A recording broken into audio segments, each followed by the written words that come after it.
Hello friends, welcome to another video of stock market. आज हम discuss करने वाले हैं कोफोर्ज लिमिटेड के बारे में।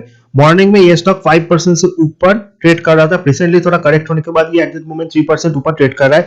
यस्टरडे हमने स्टॉक में 3% करेक्शन देखा। आज स्टॉक में हमने अच्छा खासा बाउंस बैक देखा, जिसमें new buying and short covering शामिल है। इसके पीछे रीजन है दिग्गज ब्रोकरेज हाउस ने इसके ऊपर जो टारगेट दिया वो 7000 का दिया है। एंड आईटी स्टॉक लाइमलाइट पे टुमारो 3 दिग्गज आईटी कंपनीज अपने रिजल्ट डिक्लेयर करने वाले एक साथ, एंड इसका इंपैक्ट सारे आईटी सेक्टर के ऊपर पड़ेगा। सो मार्केट थोड़ा कॉशियस है एट द मोमेंट। अगर आईटी कंपनी के रिजल्ट अच्छे आते हैं तो कोफोर्ज हो या फिर माइंडट्री या फिर टाटा इलेक्ट्रिक, सारे जो कंपनीज है ऑन थर्सडे ये भागेंगे। एंड डेफिनेटली उससे पहले मार्केट में थोड़ा प्रॉफिट बुकिंग है, थोड़ा न्यू बाइंग है। It's a buy on dip stock and hold it because इसका परफॉर्मेंस बहुत ही अच्छा है। सो अगर बड़े आईटी कंपनीज का परफॉर्मेंस अच्छा होता है तो डेफिनेटली कोफोर्ज जैसे कंपनीज अच्छे नतीजे डेफिनेटली डिक्लेयर करेंगे। एंड ऐसा अगर होता है तो शॉर्ट टर्म में ये स्टॉक डेफिनेटली 6000 के ऊपर जाएगा, न्यू 52 वीक हाई को भी टच करेगा। प्रेजेंट प्राइस टू अर्निंग 66 है, that is not a big problem. 66 P वाले कंपनी का हम ज्यादा एक्सपेंसिव नहीं कहेंगे। मार्केट कैप 35,000 करोड़ है and that is a very good company. Only concern is 52 weeks low से 52 वीक्स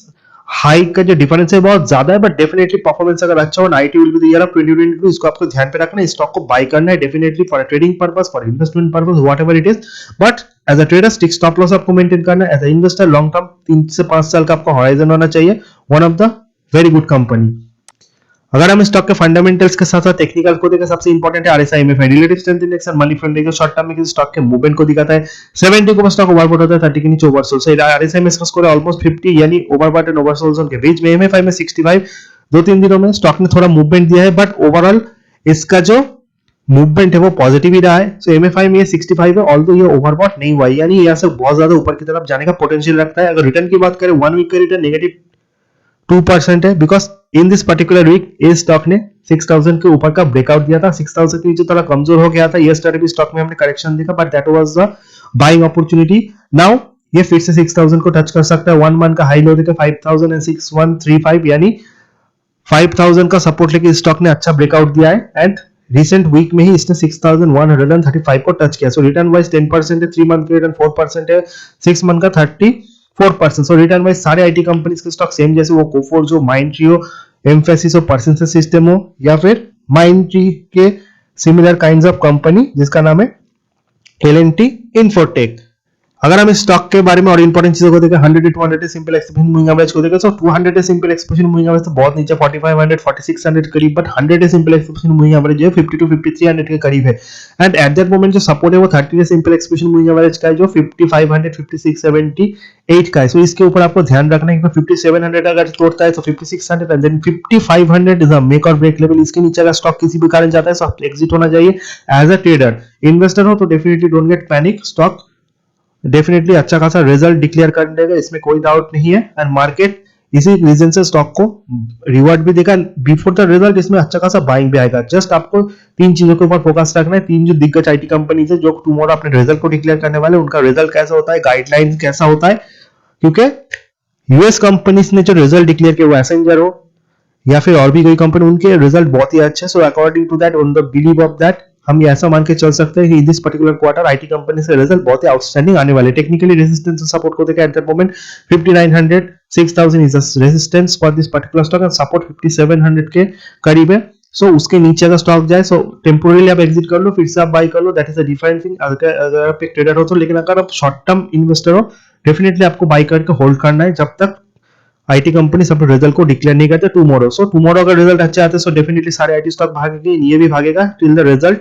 अगर खराब होते हैं तो इसमें थोड़ा करेक्शन आएगा, तो आपको स्टॉप लॉस के साथ ट्रेड करना पड़ेगा।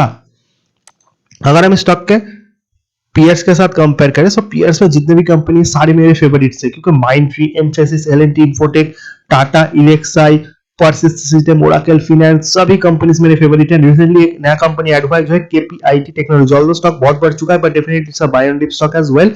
एंड अगर हम पीयर्स के साथ कोफोर्ज लिमिटेड को कंपेयर करें, तो मार्केट कैप वाइज इसका नंबर आता है 13। परसिस्टेंस सिस्टम ये मार्केट कैप वाइज सिमिलर जगह पे है एंड थोड़ा ऊपर है टाटा इलेक्साई।